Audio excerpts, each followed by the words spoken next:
Très heureux de vous retrouver sur ce canal après quelques années de pause. Rappelez-vous, Guide Privé, c'était à la télévision locale. Aujourd'hui, c'est sur ce canal. Cette émission s'appelle BGC Privé. Vous venez d'en voir le générique.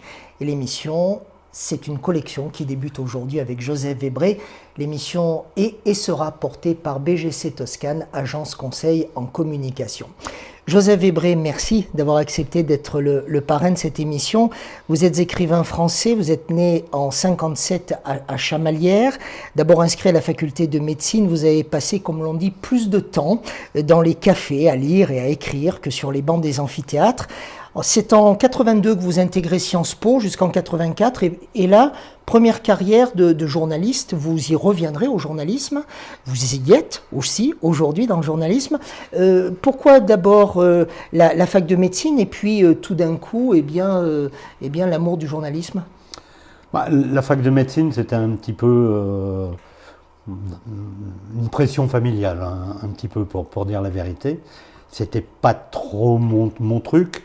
Si j'avais pu être médecin légiste, ça m'aurait plu, mais pas pour le côté un petit peu... Légiste, donc rapport avec la mort. Voilà, médecin légiste, parce que comme j'ai lu énormément de romans policiers, ça fait toujours un petit peu rêver, quoi. Celui qui arrive et qui est capable de dire il est mort à 12h23, dans telles conditions, etc. Je suis sûr que la réalité n'a rien à voir avec tout ce qu'on lit dans les bouquins. Heureusement, sinon on ne lirait plus de livres. Mais c'était pas vraiment mon truc. Mon truc, c'était les livres, la littérature. Vous vous souvenez du premier livre que vous avez eu entre les mains? Alors le premier livre que j'ai eu entre les mains, je m'en souviens très bien, je n'ai rien compris quand je l'ai lu, ça s'appelait Le Matin des magiciens. Vous aviez quel âge? J'avais 6 ans. Pendant 2 ans, j'ai vécu chez mes grands-parents parce que mon père était prof à l'étranger. Il était à ce moment-là en poste à Téhéran. C'était le moment de rentrer à l'école et donc il n'y avait pas d'école française. Donc j'ai été récupéré par ma grand-mère à Clermont-Ferrand. Et chez ma grand-mère vivait mon oncle, mon parrain, qui avait une immense bibliothèque. Et ce livre, Les Matins des magiciens, collection Planète, Louis Pauwels, me faisait rêver. Il y avait des illustrations, etc. Après, comme j'étais fils unique, j'ai rejoint mes parents dans d'autres pays, notamment en Tunisie, puis 6 ans à Athènes. Donc fils unique, pas beaucoup d'amis, c'est un pays étranger. Donc je me suis énormément réfugié dans la lecture. La lecture était un peu une compagne de vos vies d'adolescent, de votre vie d'adolescent? Tout à fait. Moi, la lecture m'a toujours accompagné, m'accompagne encore aujourd'hui. J'ai toujours un livre dans mon sac à dos, dans ma poche. Vous lisez plusieurs livres en même temps? Ah oui, je lis plusieurs livres en même temps. Je mets des marque-pages. C'est ainsi que j'ai perdu ma carte vitale pendant 3 ans, parce que je m'en étais servi comme marque-page. Et il y a eu la lecture, et dès l'âge de 10-11 ans, il y a eu l'écriture, parce que j'avais envie d'imiter, j'avais envie moi aussi de raconter des histoires. Et pour revenir à votre question de tout à l'heure, lorsqu'à 17-18 ans, j'ai dit à mes parents que je voulais être écrivain, ils m'ont dit passe ton bac d'abord, fais des études d'abord. Et on verra. Et on verra, mais ils avaient tout à fait raison. Ils étaient fiers en 98 quand vous avez écrit votre premier roman? Ah oui, tout à fait. Quand j'ai écrit mon premier roman et que j'ai eu Le Souffre-Plaisir. Le Souffre-Plaisir, où j'ai eu le prix de la Société des gens de lettres. Oui, ma mère a été plusieurs fois à la FNAC, à Clermont-Ferrand, pour demander le livre. Ce qui fait que la première fois, ça faisait monter les ventes. Voilà, la première fois, il y en avait un, donc elle l'a acheté. La deuxième fois, il y en avait 2, elle l'a acheté. Puis la troisième fois, ils ont dû se dire, ça doit être un auteur important. Donc elle est revenue, il y avait une pile de 10 qu'elle a raflé pour offrir. Je voudrais qu'on parle un petit peu encore de vos parents, de vos grands-parents, parce que à Chamalières, il y a toujours la maison natale, en tout cas une maison dans laquelle vous avez usé vos fonds de culotte, comme l'on dit, gamin. Ce magnifique chalet qui est juste à côté de l'hôtel Le Flore. Oui. Eh bien, c'était le Richelieu quand j'étais enfant. Voilà, c'était la maison de votre grand-père. Alors, mes grands-parents étaient divorcés. Donc ma grand-mère a épousé en seconde noces un ouvrier de chez Chartoir, et elle habitait près de la gare. Et mon grand-père a épousé une femme qui était propriétaire de cette maison à Roya. Donc ces 2 années où j'ai vécu à Clermont-Ferrand chez mes grands-parents, je vivais chez ma grand-mère près de la gare, et tous les jeudis, mon grand-père venait me chercher, et également les week-ends, et je passais du temps dans cette maison à Roya. Donc j'étais partagé entre 2 cultures, une culture très bourgeoise à Roya, et une culture très ouvrière. Qu'est-ce que ce paradoxe vous a appris pour la suite de votre vie? D'ailleurs, à travers la question même que je vous pose aujourd'hui, qu'est-ce qui vous traverse immédiatement l'esprit vis-à-vis de ce paradoxe? J'ai appris qu'il y avait des gens pauvres et j'ai appris qu'il y avait des gens riches. Et j'ai appris que le monde se partageait, entre les deux. Mais quand on est enfant, ça doit être difficile de voir, parce que vous aviez le même amour pour vos 2 grands-parents. Et quelque part, vous deviez ressentir une forme d'injustice. Je ne le ressentais pas tout à fait comme ça, parce que je n'ai absolument manqué de rien, ni chez ma grand-mère, ni chez mon grand-père. Et j'ai des souvenirs merveilleux des 2 grands-pères, parce que c'était vraiment mes grands-pères, même si c'était un mari qui n'était pas mon vrai grand-père. Mon grand-père Sylvain, qui était ouvrier, revenait de l'usine, prenait une douche, se mettait en costume et lisait un livre, tous les jours.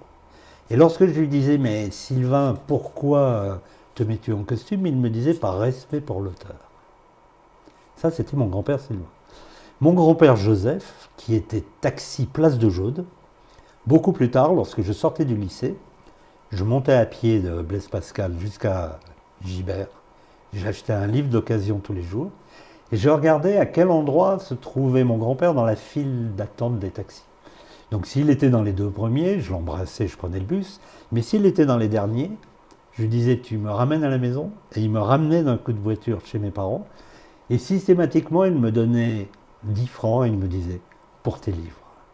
Et ces 2 grands-pères ont contribué à l'écrivain que je suis devenu en quelque sorte.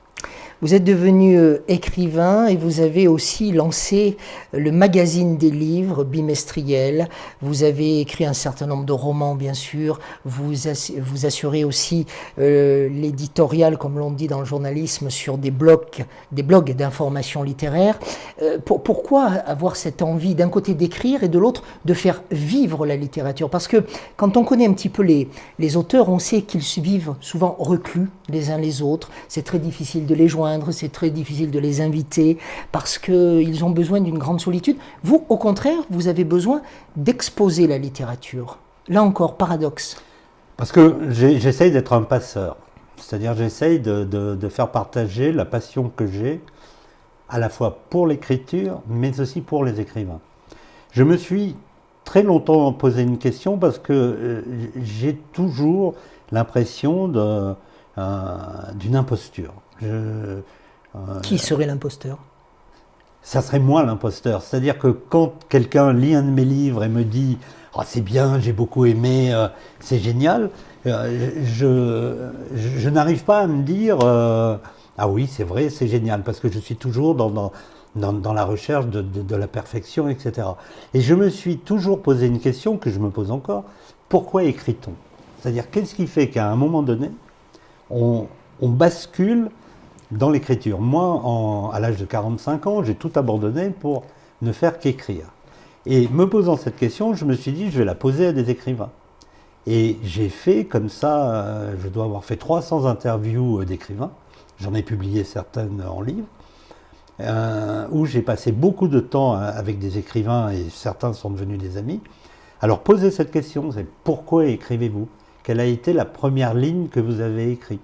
Qu'est-ce qui vous a poussé à un moment à larguer les amarres pour choisir une activité qui n'est pas un métier, une activité où on n'est pas sûr de passer la fin de mois, où on n'est pas sûr d'avoir du succès, et si on a du succès, on n'est pas sûr que cela durera. Qu'est-ce qui fait qu'à un moment donné, on se retire du monde, on s'isole pour mettre ses tripes sur la table? Je parle des vrais écrivains, des écrivains qui écrivent pour de bonnes raisons. Je ne parle pas des people qui font écrire leurs livres. Marqué, ils ont raison de faire écrire leurs livres. On va y venir. Une de mes activités, c'est d'écrire leurs livres. Mais voilà, c'est cette question qui me renvoie aussi à ce grand-père qui se mettait en costume par respect pour les écrivains. Et je me demande jusqu'à quel point, et là je vais très loin dans ce que je suis en train de vous dire, je me demande jusqu'à quel point je n'ai pas été poussé, je ne me suis pas poussé vers ce métier d'écrire parce que j'étais en recherche de respect. C'est ça, BGC Privé, ce sont aussi des confidences, tout simplement. Joseph Webré, vous l'avez dit il y a un instant, vous écrivez pour les autres.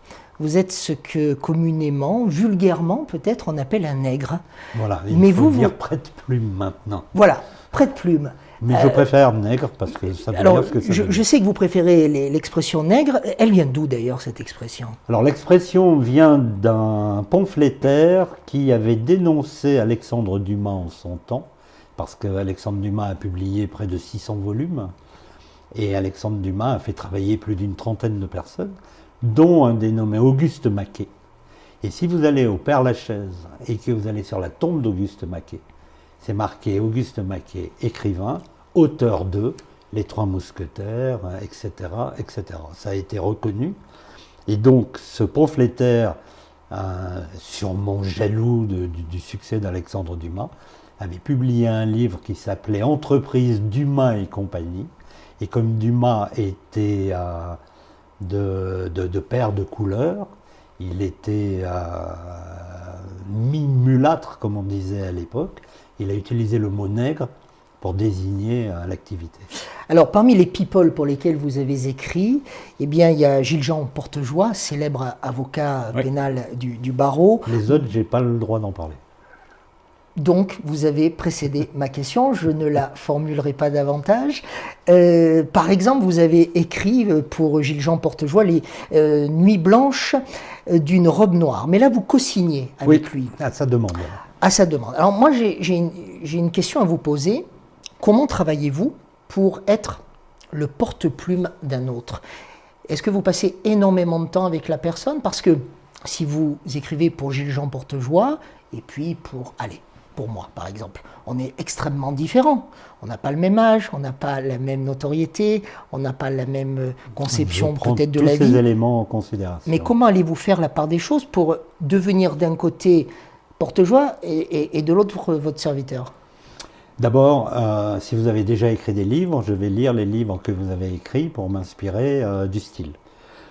Si vous n'avez jamais écrit de livre, je vais passer du temps avec vous, soit avec un magnétophone, sans magnétophone, pour voir un petit peu qui vous êtes, d'où vous venez, comment vous vous exprimez, quel est votre niveau de culture, etc. Si demain j'écris le livre d'un chanteur de 18 ans, je ne vais pas faire référence à Spinoza ou à Nietzsche.